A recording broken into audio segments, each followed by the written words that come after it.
Dear colleagues, friends, I suggest that we start our panel discussion because we are limited in time.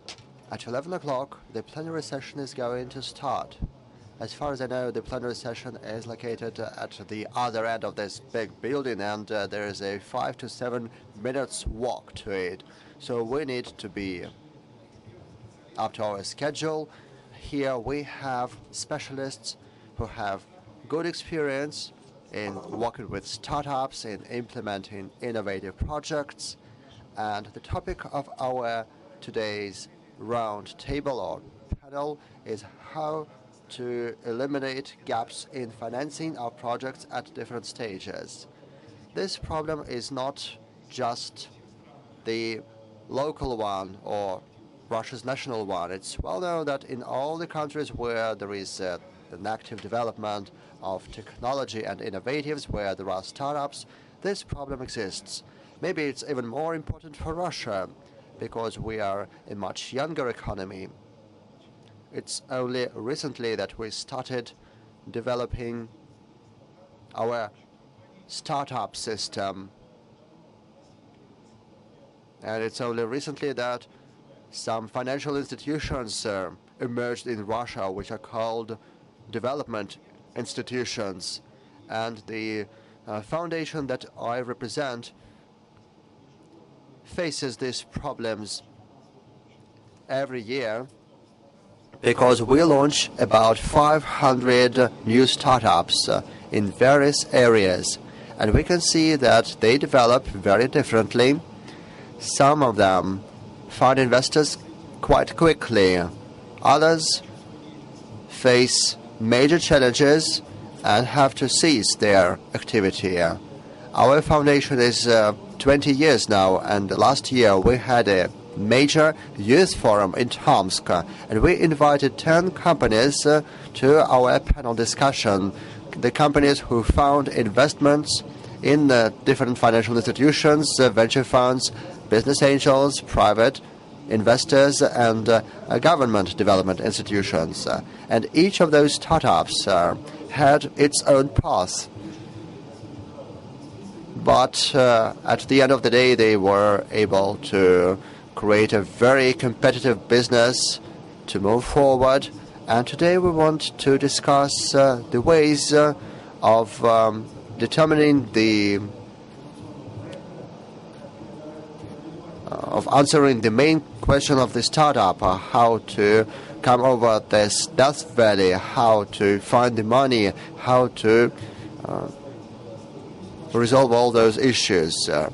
I would like to give the floor to Yuri Simachev, who has a great experience in analytical work in the innovative economy as a whole. You have the floor. Dear colleagues, good morning. Thank you very much for this offer to speak. I will be very brief, speaking about the gaps in financing innovative projects. And this is not just about startups, even though these are very important gaps. The first thing to note is that, generally speaking, financing gaps are not just the only problems resulting in problems in innovation. Sometimes there is an issue involving innovation, sometimes there is a lack of knowledge, and sometimes the markets are closed, so there are many issues here. Money is, of course, an important factor, but not the only one. And along with development institutions, there are other financing tools for innovations, such as the tax incentives and budget support. First slide, please. Over the past 7 years, development institutions have been developing quite rapidly in terms of financing and innovation. And we can see that they are already a major part of the total innovation costs of companies. Next slide, please. This picture of development institutions is quite varied and there are many support tools and other instruments. There are many different instruments, as I said. It's not just development institutions, which are very different. But what is the specifics of development institutions? Each of the instruments has its own specifics. We cannot just replace development institutions by tax incentives. Some of those tools are efficient in situations where other tools are not. So development institutions are efficient in terms of the launch of new projects, in terms of the motivation of new owners. And financing development institutions is complementary to the institution of owners and complementary to banking financing. And this is not applicable, for example, to budget financing. There is just a small layer of companies where development institutions are the main source of financing for innovations. But, however, there are a lot of companies who assess positively the role of development institutions. So development institutions are important not just because of the volume of the support, but because of the perspectives of the opportunities that companies have. If we talk about the gaps, the first question is, who is to tell us about all the issues? Maybe the development institutions themselves. It's an understandable approach, but the second approach would be businessmen to tell us about development institutions. But we can see that we have a multifaceted economy, and there are different approaches. There are different businesses.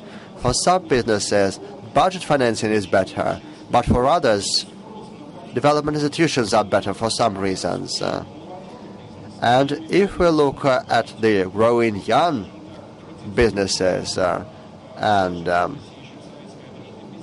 at the traditional businesses, there are different approaches between them, and this is not a contradiction. No one has a monopoly of truth. Next slide, please. There is a strong sectoral heterogeneity involving those gaps. If we look at the actual flow of innovative projects, generally it looks quite good. Of course, there are some seed and pre-seed projects which are quite big in numbers, and also there are some phases where there are a lot of participants, and there are also a lot of projects in medicine, in health. As for nano industry and robotics, there are some gaps at the venture stage and at the late stage, which means that the end markets are quite closed and the motivation of companies is not sufficient. I'm concluding my speech here, but I can see the following major gaps. The first gap involves the lack of scientific and technological knowledge, because it is supported by the knowledge which was formed, which was created in the Soviet era. And this is why we need to support research in its institutional form, such as establishing new laboratories, carrying out new research, because new companies run great costs when cooperating with classical institutions. Transaction costs are great. So here we need to have grants and other methods of support as companies interact with universities, with the Russian Academy of Sciences and the Ministry of Education and Science, because here we talk about new research units, and there is also the big problem involving the pre-seed stage.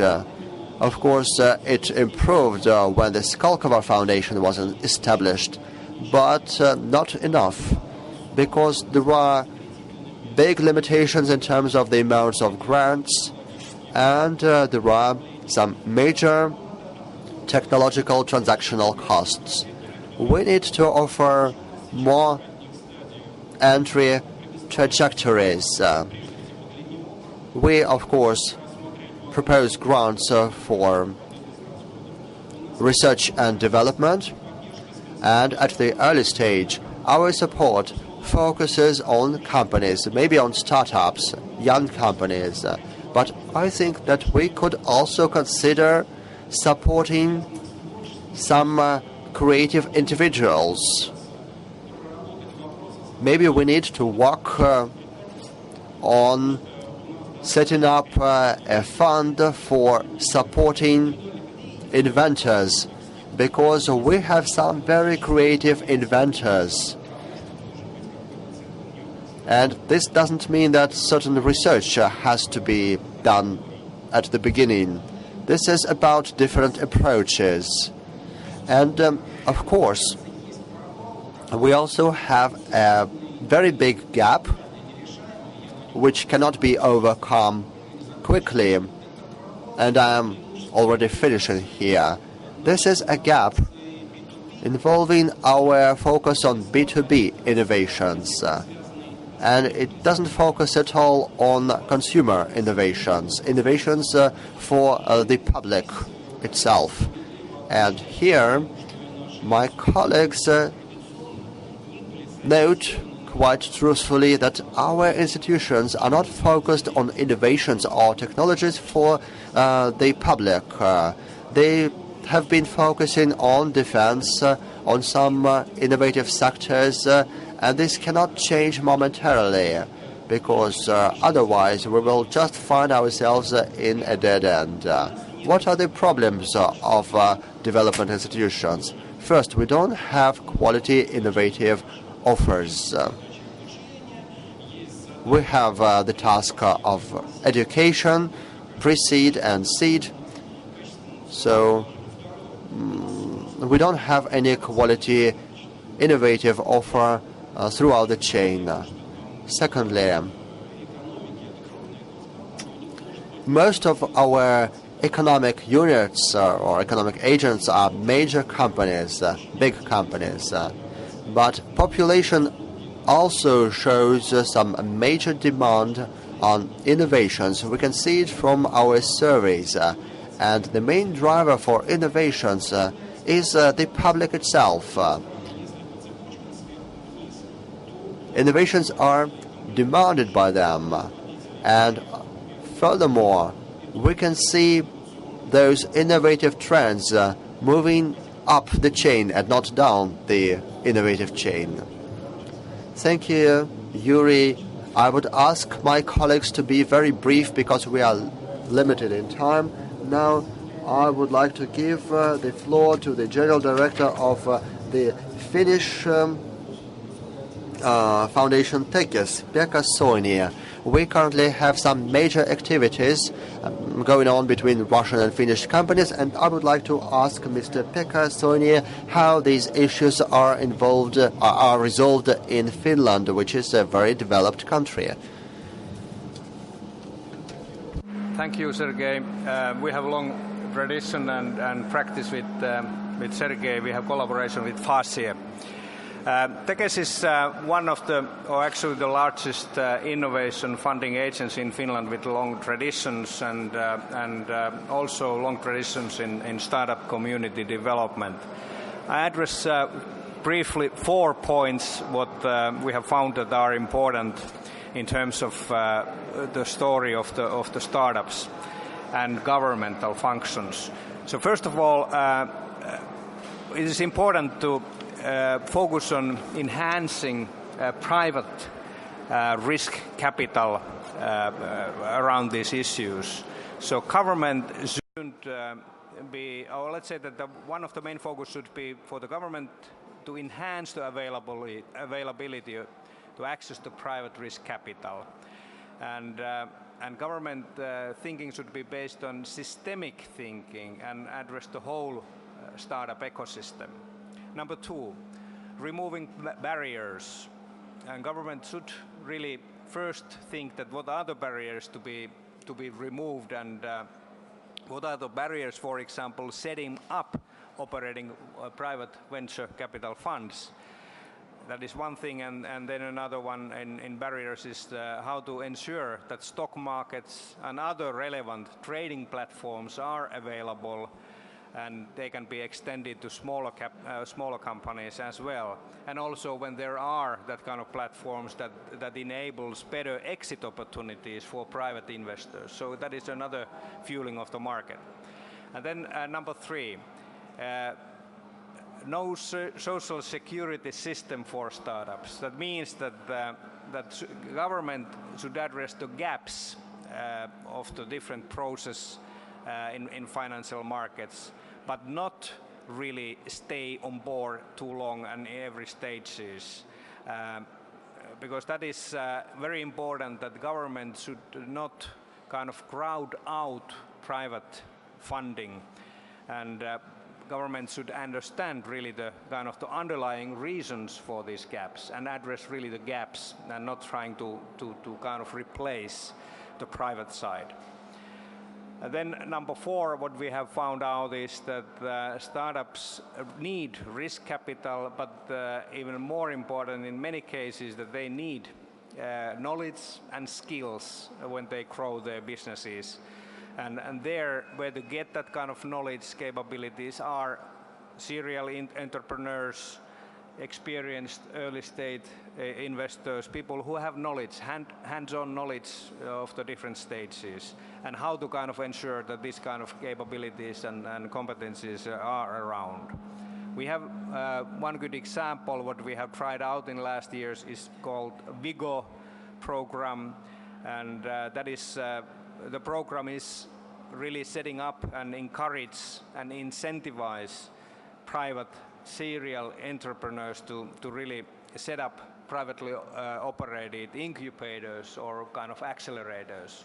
So they have their knowledge in certain specific areas and then collect or find companies that they accelerate and really participate in the process. Another example is we established recently Tekes Venture Capital Ltd. It is kind of fund of funds which seeks that kind of serial entrepreneurs who are setting up their funds, and then we kind of setting come there and then seeking kind of the matching investments and case by case kind of principle, or then just matching the fund side with our investments. But there again, the knowledge is more important than the money in seeking that kind of funds. I have one example, brief example of the how game industry development has happened in Finland. It is a long-lasting story, and Tekes has been really enhancing the development of the gaming community and facilitating this community development in different phases. So there have been several success stories. We have been funding over 100 Finnish game companies and with total of 70 million euros during like 15 years. And 2013, the value of the game industry in Finland was only total was 2.2 billion euros, and the sales of this ecosystem is about a little under 1 billion euros. So that is a long-lasting development story, ecosystem development facilitating the growth. Another example where we see a lot of actions building up is kind of the student communities. Example is Startup Sauna, very vivid community of startup companies, and this is example of the acceleration where government can't match. I mean that this has been totally their own development, and our role in that development has been that we are funding some of the startups. One of the kind of outcome of this vivid entrepreneurship community from Startup Sauna is Slush event, but again it's after a couple of weeks in Finland. What today will collect about 10,000 people, and that is the largest startup show in whole Northern Europe. So just addressing few issues. Thanks. Спасибо, Pekka. Очень интересно. Thank you, Pekka. It was very interesting to learn about the experience in Finland. And now I would like to give the floor to Lyudmila Ogorodova, Deputy Minister of Education of Russia. Достаточно много времени уделяли инновационной деятельности и были автором и создателем одной из наиболее, на наш взгляд, действующих платформ. One of the better technological platforms, the Medicine for the Future. You were the author for that. So it's interesting to know from the viewpoint of the Ministry of Education and Science, what is your view of the solution of these problems? And I will ask all the participants of this roundtable to ask them if you have any recommendations. We must have, as a result of these discussions, we must issue some recommendations to the executive authority bodies, some institutions of development on the solutions, how to solve these issues that we are discussing. Thank you so much, Sergey. Dear colleagues, we have talked today. We said that competence and the quality of the scientific product is an important foundation for the further development of the innovative products. Next slide, please. It's important for the beginning to understand different development stages of the innovation product, the techniques, the mechanism of how to support from the state, support the businesses, at what stage, what exact support should be there, and what money we're talking about. We should be talking about the reforming of science in Russia, and the task of reforming the Academy of Sciences is actually setting apart the fundamental sector in science and the resourcing and support for this sector, including the state support with a clear-cut techniques of financing and supporting. We can see at this model the development of innovation products and introducing it into the real economy. It has to do with the actual adaptation to the business, and the higher the stage of a development of a particular innovation product, the more should be the contribution of business. And we can see that in this particular enterprise. And that happens not only because the product is getting to be more expensive, but because of the risks of the business. Depending on the stage of the product development, the risks are going down, and it's getting more transparent for the business, more clear-cut. Again, at this model we can see that a great number of ministries is there in Russia, and they all have to take their part in the decision-making for the product. So it's an important part in our operation for the bureaucrats is the Inter-Ministerial Regulations.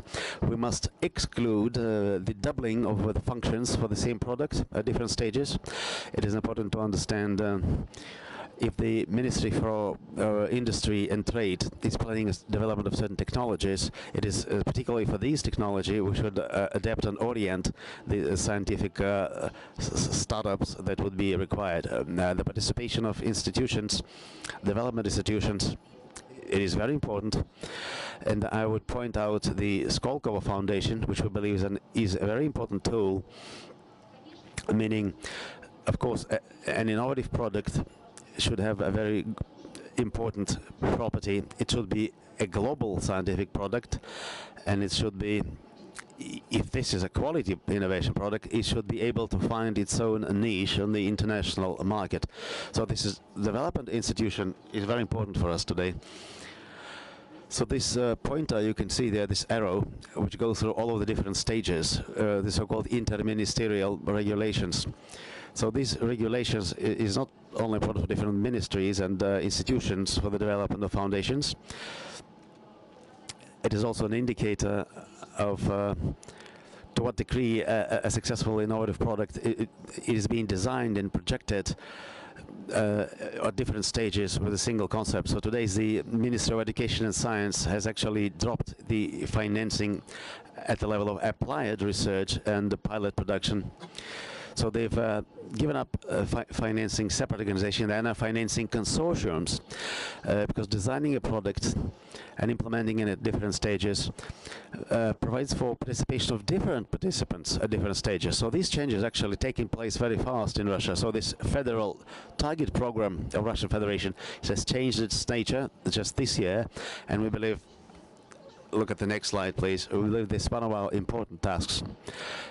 One example here, an implementation of a product that has been designed at different stages with a single common concept. It is called medicine of the future. Early stage was called MIR 2005 and 7, and then later there was a foundation to improve innovations. It was started up as a START program. It was a successful program. So the further approvals with the Ministry of Education and Science as far as the pilot production goes, and the Ministry for Production and Trade. So as a result, a very short time they have started 5 pilot productions, starting from anti-fungus products based on a certain rings technology, and all the way through other agricultural products like biological and surgical applications. So today we have a small but stable production. So an innovative product could be important for several industries in the economy at the same time. We are the 8th country in the world which produces the clear glyoxal, including the pharmaceutical production, and our Western partners are buying it from us. So when we see a project, when we find out a project which had been financed at a starting stage 5 years ago, and now it's already there, implemented in 3 different industries, then we believe that, okay, that's a very good example of risk reduction and a model that could be used for many more projects. Next slide, please. Yet another example. Look, a very short period of time we have started some medicines for assisting blood circulation, and this is a very innovative product with a lot of effort put in it. So today we have a product which is a world-class leading product. Next slide. Of course, the infrastructure and the institutional development has to do not only with institutional development, also the special tools. We have started some technology platforms, and in our educational program of the Ministry of Education, we have technological platforms active in the listing of the topics for R&D, and the technological platforms today, we attract them to analyze the infrastructure in Russia to see where the growth points are, where are the centers of collective usage, what are the priorities and the critical technologies would be in demand. It is also very important to concentrate on engineering centers, business incubators. So for all of this, we're involving technology platforms that are designing a throughput project, what we call a full cycle project. They have an understanding what should be the objectives, the task, and the services needed to promote such a project. We're also trying to perfect the project support system, and one of the better examples, and our experts believe so, is a resolution of the government number 218. Whereas the businesses should be financing innovative and design studies with the university or college, which would become a foundation for innovative production for this particular business involved. Next slide. This government resolution 218, we also incorporated into a new tool of our federal target program.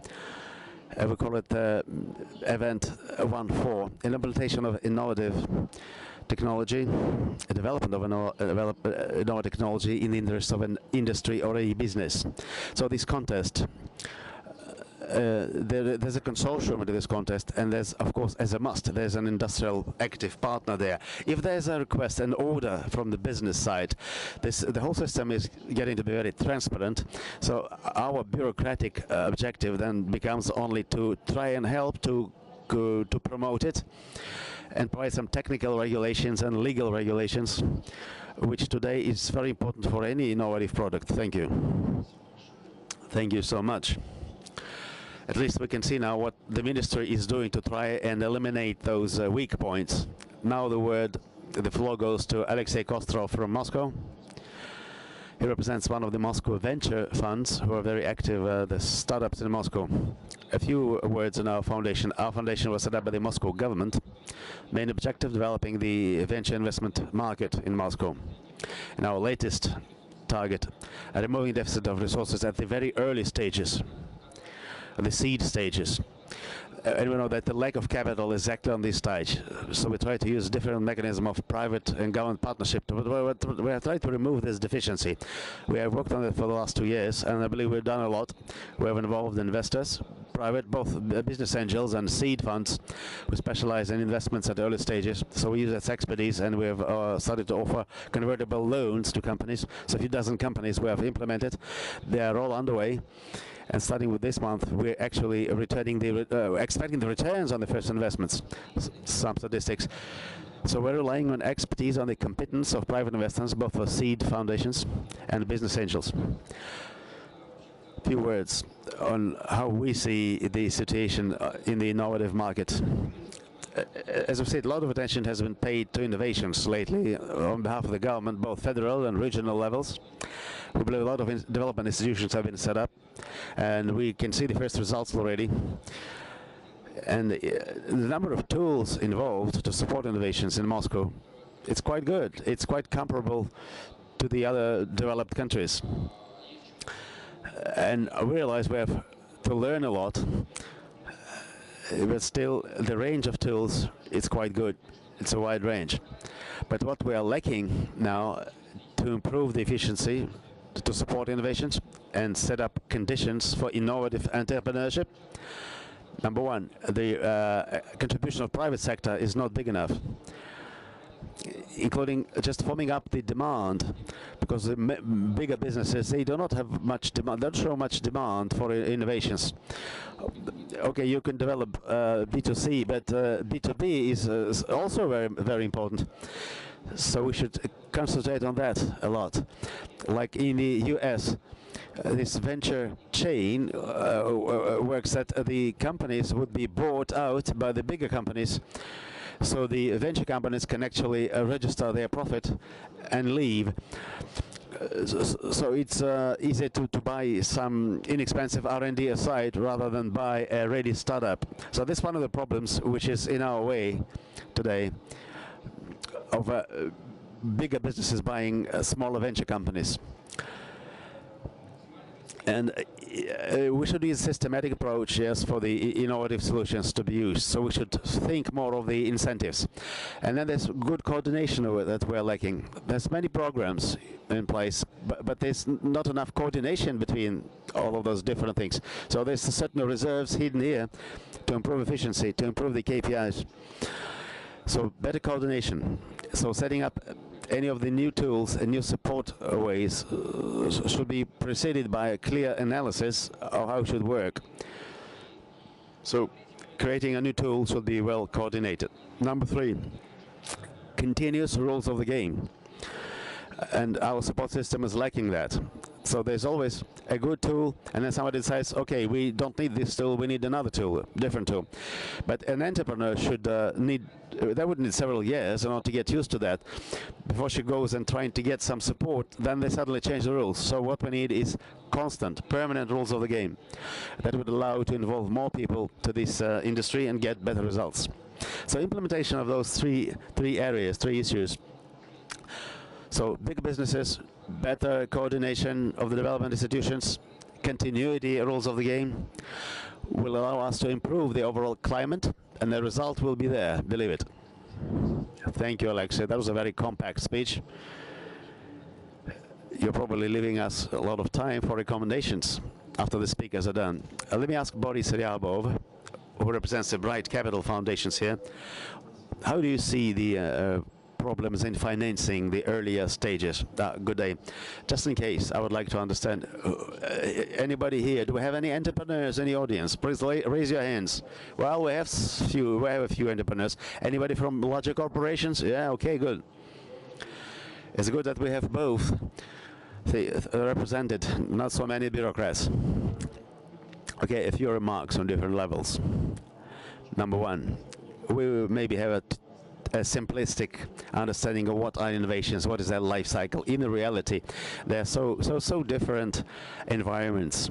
Industrial innovations, innovations in science and healthcare, B2C and digital innovations, all of those are very different rules of the games, different environments. If you look back, larger innovative clusters, the chains involved implementing technology and commercializing technologies, they don't look alike. They just have to be compared country to country. So I call upon you not to simplify things, because if you look at that as different markets, different countries. There should be different chains, different adding value techniques. There should be different support techniques by the government and different the coordination with ecosystems. So what I hear when I talk about innovations in Russia, first, they admit that our understanding of business is too simple. Most of the business in Russia is mostly state corporations. Who is buying industrial innovations? We should talk about not as businesses, but we should talk about a certain formation which is somewhere between a Soviet corporation and a modern open business type. In reality, somewhere in between. Reality is somewhere in between. The world of cooperative management in Russia, used and applied in Russian state corporations, is not very friendly to innovations.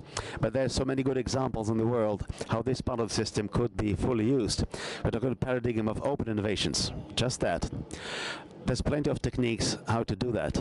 Look at how do they do it in the Arab countries. They are setting up sovereign foundations and they have mandated for innovative development. Look at the countries where they have state benefits, state regulation techniques. The corporation is encouraged to either improve, to invest in innovations or manage R&D properly. Okay, my second note. This other player which we neglect, we don't see that, which is very important. I fully agree with Pekka. We have this situation, those entrepreneurs here, and entrepreneurs is the main capital, the main valuable thing, because you need that. Otherwise, it's not an innovation, it's just pure R&D. So successful innovatives are, in general, not friendly, if you look at the ratings.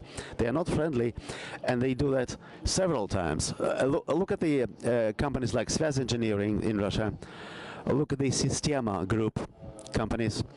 Look at the companies working for Rostelecom. All of them are serial service platforms. They are live. They have been built around an entrepreneurial talents, and they're fully engaged with innovation. So, in my understanding, government actions in our situation should be directed at helping these companies, but they start as small companies, SMEs, small medium enterprises. So help them, at least don't interfere with them, don't impede. So service companies are exactly those integrators that are adding a lot of value in this environment.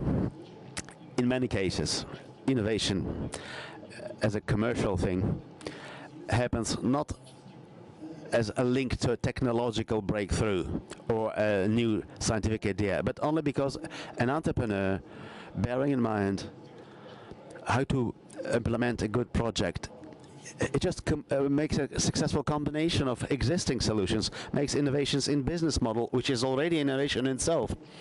So very often, in reality, this is actually promoting and pushing for a commercialization of something new. So innovations in business models and innovations as already integration of already existing things, it's a very important thing. In most cases, service companies do that, serial entrepreneurs. So we have very few of those, but they are our basic capital. Otherwise, the entrepreneurial capital is the crucial thing for the functioning of this industry, this market. Innovation is like a cherry in your pie. So the whole pie is a functioning of a SME, and this little cherry is the capabilities of technological capabilities of SMEs. Now, talking of corporations activities, I'm glad that all of us we're moving towards bigger involvement of corporations. Okay, this resolution 218 is good. Let's look at good examples of unfolding of those environments. Looking at Russia as a country with a certain set of the rules, even changing rules, we do have successful examples of regional clusters and regional initiatives like Kazan in Tatarstan. Well, it's a known example, but there are many more examples. This is exactly what our larger state corporations are missing. The capability to set up venture funds. Look, the regions can do that. Why couldn't the larger state corporations could do that? So what is missing is a government function is missing here. So nobody like Gazprom would like to do or to introduce something unless you make a certain regulations environment and corporate environment that will be encouraging Gazprom or somebody like that to do things like that.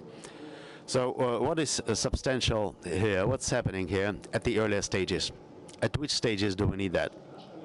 Our analysis shows the pre-seeding and actual seeding is exactly the environment that could be set quite fast. And look at what's happening in Moscow. It is quite saturated, mostly because municipal city contribution and initial initiative being supported.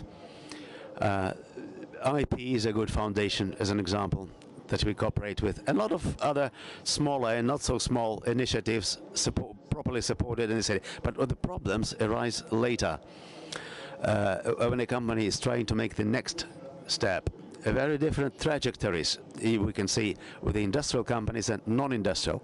With industrials, the problem is generating demand, not from businesses, but demand from the whole of the environment. And this environment is not coming from the businesses, it's coming from regulations, state customers, state clients behaving this or that way. In the B2C case, and otherwise, for the role of the startups, the problem is the liquidity for the investors. It has been discussed before, the liquidity, the lack of long-term planning, and lack of market for liquidity. And that is pushing away the financial investors. So nobody knows who's going to buy this company in 5 years. And then B, nobody knows if you could sell this company outside of the country, if there's liquidity there outside of the country, or the rules for the investments will be different. Well, this is curable. It could be fixed. But the treatment of this issue covers a wider situation. Common rules of the game, so at least 7 years. And nobody thinks about less than 7 years. An investor, especially in industrial technologies, if you're not sure that within the 7 years there will be no radical changes of the game, there will be no investments. So this is a problem of the business climate in Russia overall. And it's difficult to resolve this problem just by innovations. Thank you, Boris. But regarding corporations, the government does a lot in terms of innovative development. It's another matter that sometimes the objectives are formulated quite formally. But right now, we are trying to overcome those barriers and look at what's going on in corporations. But I quite agree with you that we need to do this. And the most successful businesses are in a place where there are not the best technologies, but there are some very good business decisions. For example, sometimes it's just a new creative idea, such as placing a video camera on a windowsill, which improves the possibilities to monitor traffic jams in a city. Now I would like to give the floor to Mr. Andrei Morozov, who has Kostrov as a special client. I guess that you have seen a lot of projects over the past years. What are their main challenges?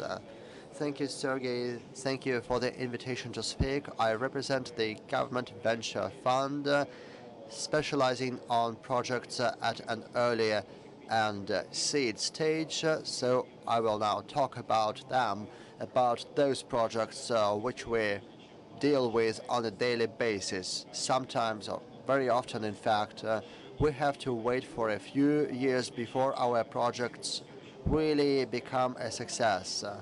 But moving on to the next stage is very important for us, and we indeed are faced with a lot of challenges in this area.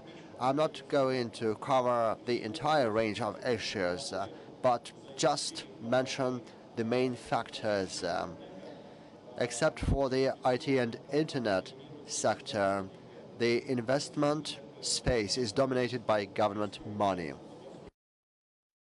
There is not enough private risk capital to finance even biotechnological projects, not to mention the energy projects or industrial projects or other breakthrough innovative segments. So the government is doing the right thing.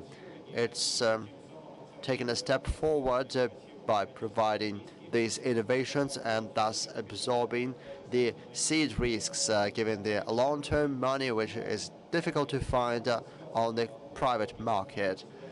Many things have been said about the shortcomings of government financing in the innovative sphere, and here I would like to mention how it results in a project financing gap.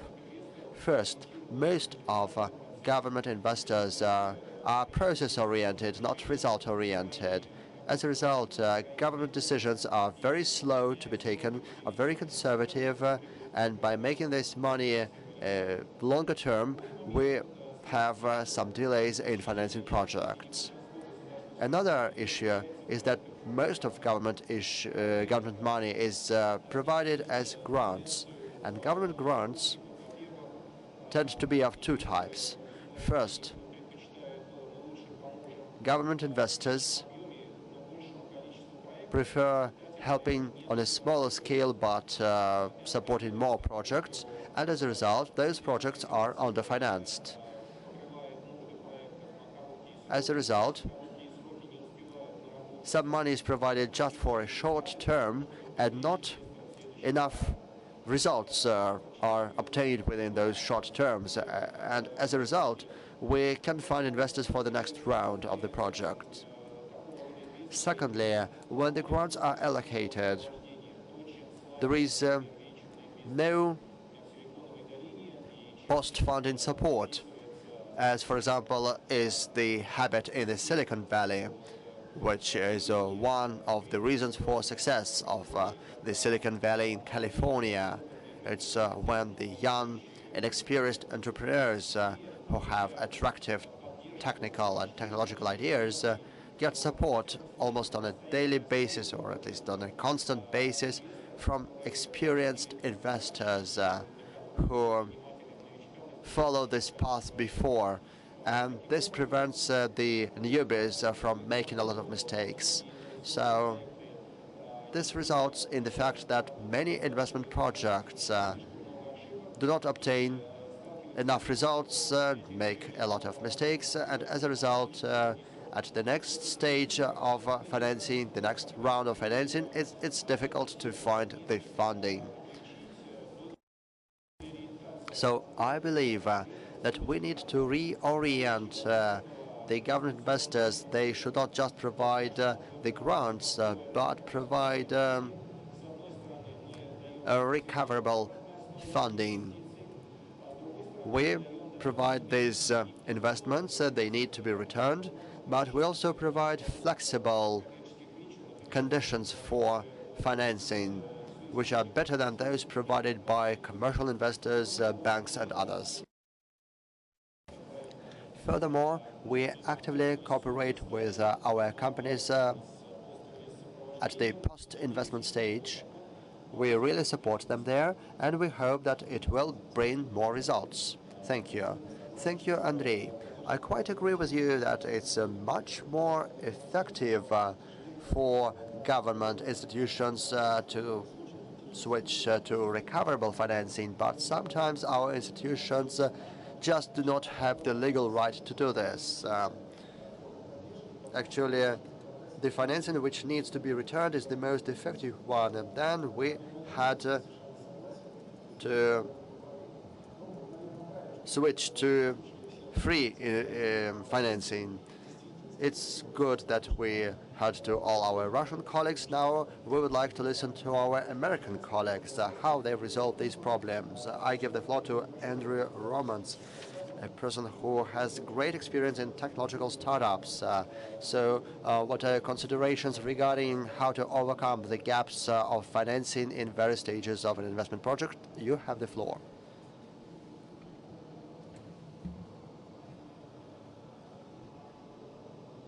Microphone, please.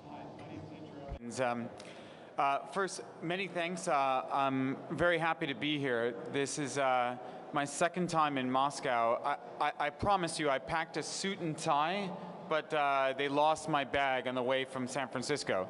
So I'm not a government guy. I'm a hardcore capitalist. I'm a venture capitalist. I started off as an entrepreneur, founded a company, made some money, and started investing. It's wonderful to be here with you, Pekka, and I think you probably know Industrifondon in Sweden. I think two models worth mentioning here. I think our Industrifondon is a government-backed venture capital fund that is investing in seed deals. High-tech Gründerfond, which Schroeder set up in Germany, is another good one.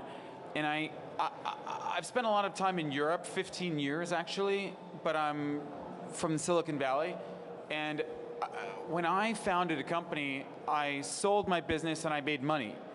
And I started investing in other companies. So this was natural for me. You make money, you invest in your friend's startup. It's your friend's company. In Europe, you often don't have that. So the startups, like I know guys in Berlin, and they say, no, Andrew, I don't invest in your Rubicon venture capital fund because I need all my money from my next startup, because no one is going to invest in my startup. Where if you're from the Silicon Valley, and you sold your last company like I did, everyone wants to invest in your next startup. So I want to make this point. When you sell your company from an IPO or M&A, that's an exit. Every exit gives birth to a whole ecosystem of new companies. So everyone at Evernote is rich, and they invest in startups. So like the Russian set of entrepreneurs in the Silicon Valley right now is huge. And they make money, and they sell their company, and they invest in new startups. We do not really have that in Germany and Sweden, and that's why Industrifondon, High-Tech Gründerfond are very good things, because they're giving capital to early stage companies, to get things going. I think that the Israeli government was early in giving tax breaks to people that invest in startups.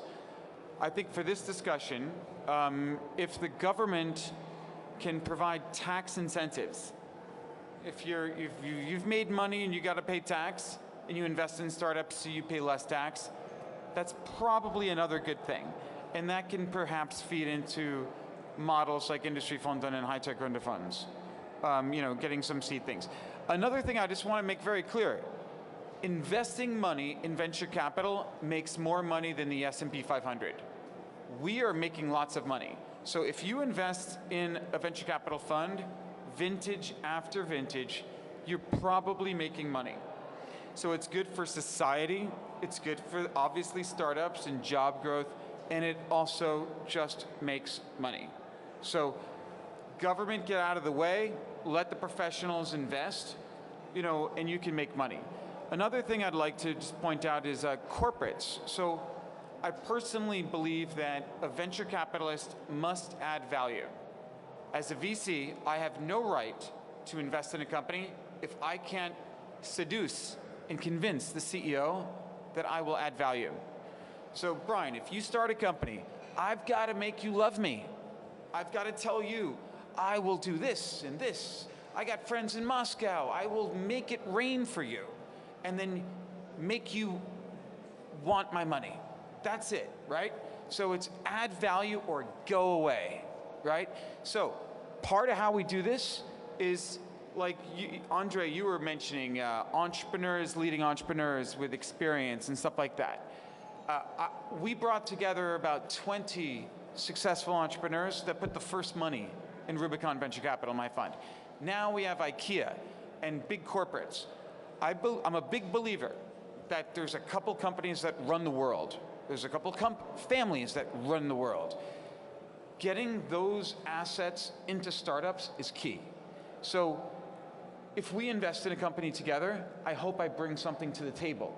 Bring something to the party. If I can bring LG, Samsung, Japanese corporates, the Rockefeller family, something big, that's it. Russia has this. So take the big corporates, come on, $5 million into VC funds. You got to do it. And then we will navigate the big corporate and help a startup sell something, distribution, lower the cost of the corporate, something. So there's a very important, it's very important for the corporates to be active in the innovation through the startups by investing in VC as an asset class. The last thing I'll say in closing, and try to be brief, is to say the first time I came to Moscow, I came as an entrepreneur. Now I'm here as a venture capitalist, but Russia is in Silicon Valley now. Like I mentioned Evernote, Sergey Brin, everybody knows this. The Russian entrepreneurs are in San Francisco right now. I go to barbecues on Saturday on the weekends, and I hear only Russian language, you know, in my home. So I don't like hearing London or LA or anyone saying, oh, I want to be like Silicon Valley. Forget that. You're unique. You're Moscow. That's huge. Be yourself, but be directly connected. So the key is to get on the airplane, come to San Francisco, come to New York, and be hyper-connected. And you can work together. There's no need to compete. Let's just collaborate. So I'll stop there, and Brian, I think you're the last.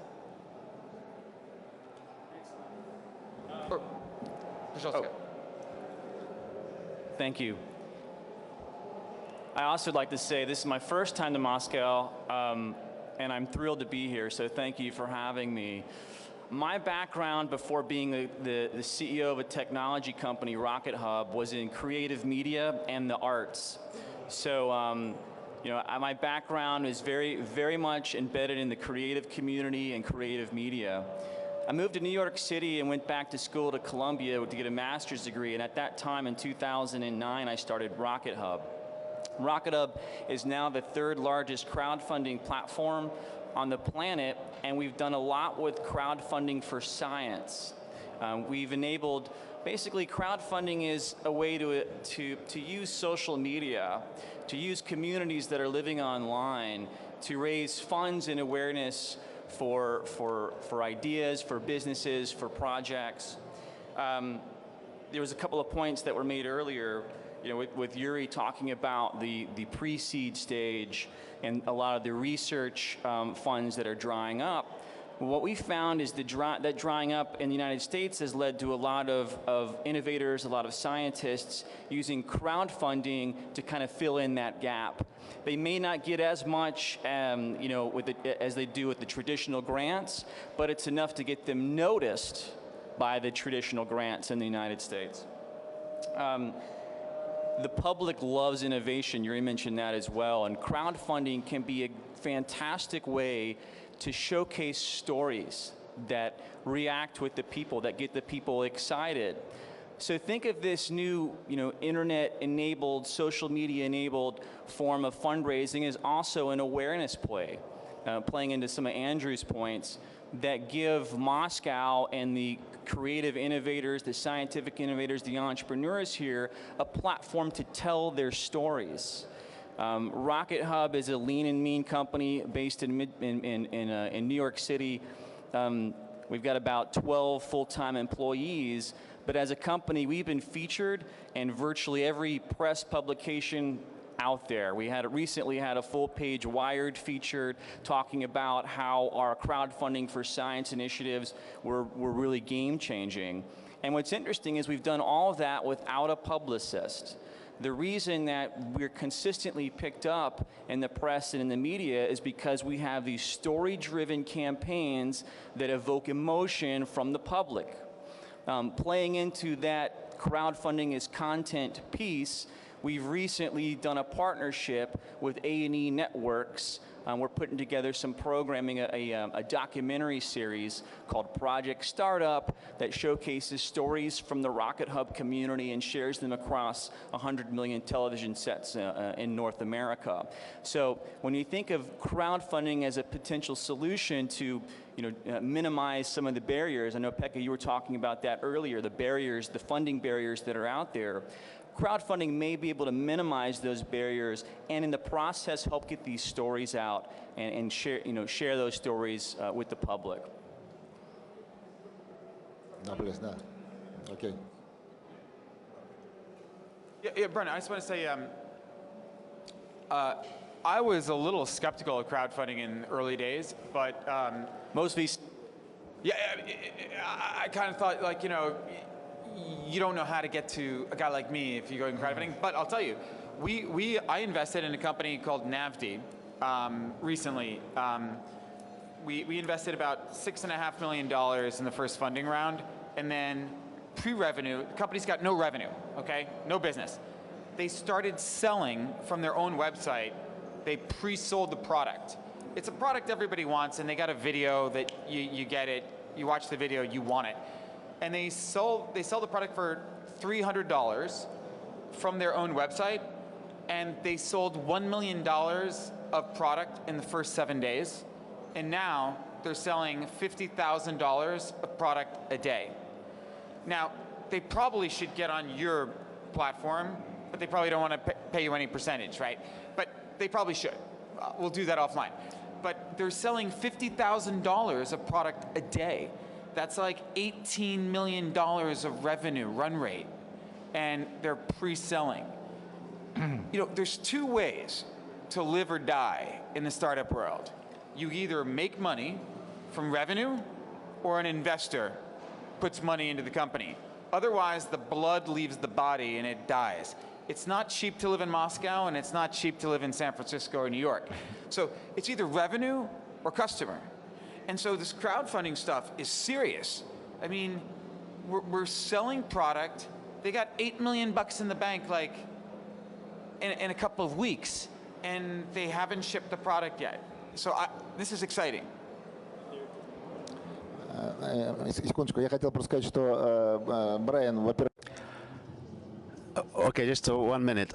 I would like to tell you, Brian, you have certainly things to do here in Russia, as crowdfunding is just at the outstart here in Russia today, these days. So you could set up a good platform here in Russia. And my little piece of advice to Andrew, if you have time, please roam around this exhibition. There's a lot of startups here, and I can responsibly tell you, these startups that we have been financing, they'll be quite interesting for further investments. And many of those guys are not planning to leave to the Silicon Valley, so you will have to come here and visit. So maybe next time they won't lose your luggage, so you'll come here and you'll be okay.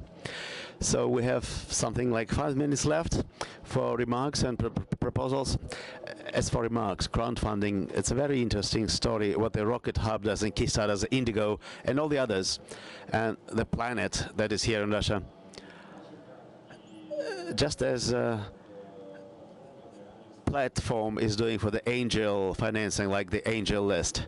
So this is already there in the rest of the world. This is exactly what we should be taking into good consideration here in Russia. I'm talking about the Russian side of it, the Russian part of it, and we are still an international foundation. Well, here in Russia, this is exactly, this will eventually, for the young entrepreneur who is making a new product and thinking, where shall I do it? He will eventually manufacture it in China, sell it in the US, but he still prefers to live in Moscow, not in Novosibirsk or Perm, Vladivostok, the province of Russia. So this is good luck for us. Because if we live in this global environment these days, we have to take good care of him, so he'll be okay living in Russia, he will be happy.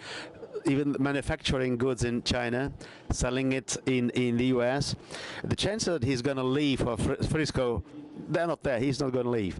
So those are the good, nice guys who are actually in the focus. We're doing this for them. R&D and programs, that's fine, but it's good going top to down. But that's a paradigm that is function now. That was a function of the 20th century. You can do that in the town of Korolev, okay.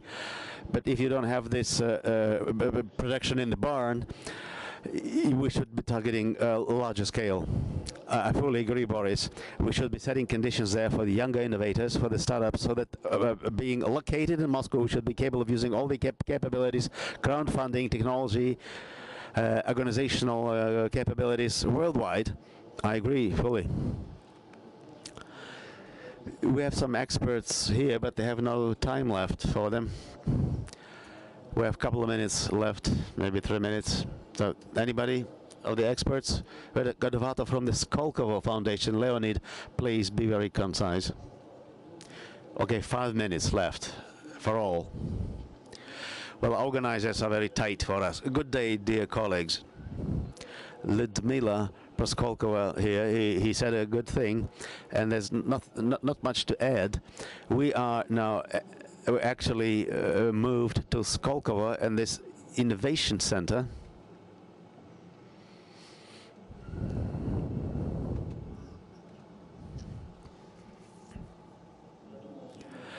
It had been conceived as a concentration place for intellectual, entrepreneurial and financial resources in one common single place. It is already in full swing. And the innovative cycle here with us, it consists of two stages. First is the entrepreneur should be there. If he's not there, no financing, state or private, it will just disappear as grants and it will be lost forever. And then raising the overall scientific temperature. So at this stage we have to support a specific man, a concrete man, and then when a man grows into a company and he's built himself a team, then the second stage is the industry and the industrial consumer. So without the industrial client, the business will not materialize. What business needs is markets. If there is a market, there's a business. Otherwise there's nothing to talk about. So it is, at this time, there's a tendency, a trend, with a certain political situation today. Russian industry is showing more activity, and the activity of an entrepreneur is being encouraged and stimulated by all the development institutions we can see here in this room, including Skolkovo Foundation. So the breaks in financing should not coincide. They should be tuned. They should be in line with the development of the entrepreneur capital. So the financing process should be in line. In line with the every level of the technological cycle. And the last remark by Ludmila Ogorodova: when we talk about an innovative project, the science should be as a basis for the entrepreneur. We're talking about innovative projects, right? So when it comes to top-to-down model, we're trying to rebuild this. We're trying to review this. We understand the science as a democratic thing, and we're trying to offer some organizational freedom to some of the companies and organizations, so they should be in a consortium that would find their own place and in their own themes with the orders from the state or from the business. But the Ministry of Education and Science have taken a serious mission these days to develop the market for the intellectual rights, for the properties, for the copyright. So they do that all the time, but there's not enough time to cover everything. But we have developed quite a few tools of the state politics to help manage the science and innovative science in particular, and we believe this is a foundation of the innovative entrepreneurship. We're trying to help and support this process. Okay, dear colleagues, dear participants of this panel, let me thank all of you, including our visitors, our foreign friends, our Russian colleagues. We're very short of time. I'm sorry not everybody was able to speak up. We could continue this discussion for hours. This is of actual burning interest, but we have managed to exchange some opinions in a very concise way. We've covered crowdfunding, institutional issues, financing issues. So thank you very much, everybody. Let me invite all the participants here to our next session starting at 11. The new innovative map of the world, how to reduce the technological lag between the countries. That will include the Chinese. Please take your seats in the building. Red badges could go to the overall zone, the red to the special zone. Russian, Chinese and English will be the languages offered. Thank you, Sergey. Thank you for being on time.